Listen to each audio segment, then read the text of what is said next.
It's time for entertainment. Let's bring in entertainment reporter Morgan Hoffman, first in the morning with entertainment.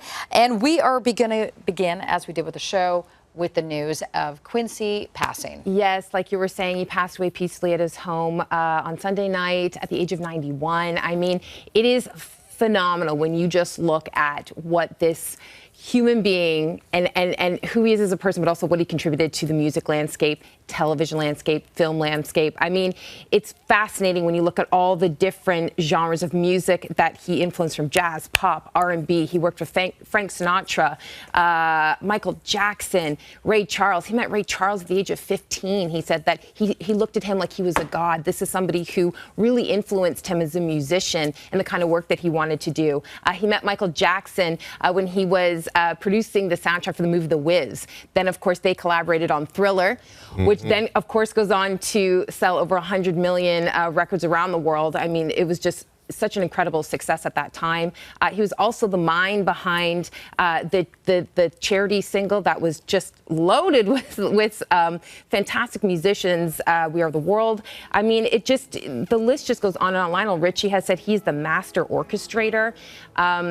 There's that beautiful footage there of them all singing. Oh, that's so good. Oh. Jeff and I were talking before the show that is such a great documentary of the making of We Are the World, and there is that great moment in the doc where Stevie Wonder shows up and is like, okay, I'm ready to write the song. Yeah. But Quincy and Michael have already written it, and no one and Lionel Richie. And no one wants to tell Yeah. Stevie that it's already been done. That part's already been done, Stevie. Yeah. So yeah, they told Quincy it was his job to go do that. Tell Stevie it's been done. That's amazing. And then you think like music, right? But then you think when he produced The Color Purple, and this is a movie that received 11 Oscar nominations and essentially introduced the world to Whoopi Goldberg and Oprah Winfrey. I mean, the list goes on. He produced Fresh Prince of Bel-Air. I mean, it really is so phenomenal when you look at his legacy. Right. Just incredible. 28 Grammy Awards, a Kennedy Center honor, and a legend, without a doubt. Absolutely Quincy Jones, a legend. Passing away this morning at the age of 91.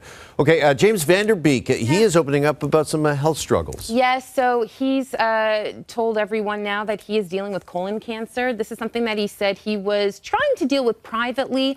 He was going to have an exclusive with People magazine, but he's now come out on his own to just talk about it. He said some tabloids kind of heard news of this, so he's just putting it out into the world right now.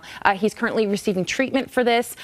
He said that he will, when in due time, he will come out and talk more about it, specifically so he can raise awareness surrounding colon cancer. So you guys need to understand, I'm the biggest Dawson's Creek fan. I've been following James Van Der Beek for years. If you follow him on social media, he's a father of 6 kids. He's all about his family. He always posts about them. So for me, I instantly was thinking of his kids. He's 47 years old. He's currently going through treatment for colon cancer. So yes, just hoping everything works out for him. Yeah, for sure. All right, first it was Celine at an Adele concert. Yeah. Now it's Meryl. Yeah, getting all the heavy hitters seeing Adele. Why not? So this is such a cute moment. So you have Adele singing in the audience in Vegas, and you can see her walking over to Meryl Streep, who's in the audience. She gives her a big hug.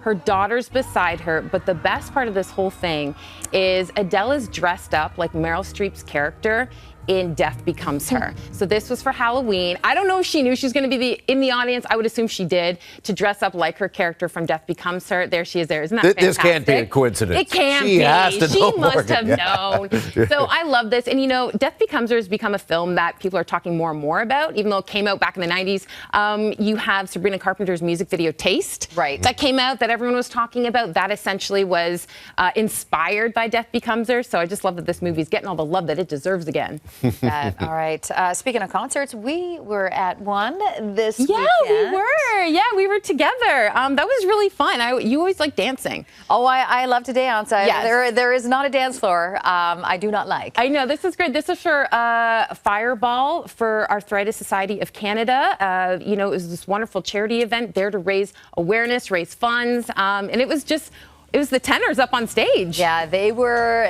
the main performers. Yeah. Super cool. They had just come back from Rome. They just performed for the Pope. For the Pope. And then us than everybody at Fireball. So we were astounded to hear that, and they were fantastic. There we are. Look at there, us. all dressed Whoa, up with the black tie Carolyn. affair. You know, Still not over your dress. it was a beautiful one. Thank you, our friends over at Fascara. Yeah. And and there's Lisa Kisber, who is on the show today. We'll be seeing more of, yes. Oh, good. Yes. It was awesome seeing her last night, too. But it was another record-breaking night for fundraising for the Arthritis Society, so that was awesome. I love that. All right. All right. Morgan, thank you so much. Yeah, Good to nice see seeing this you, morning. too.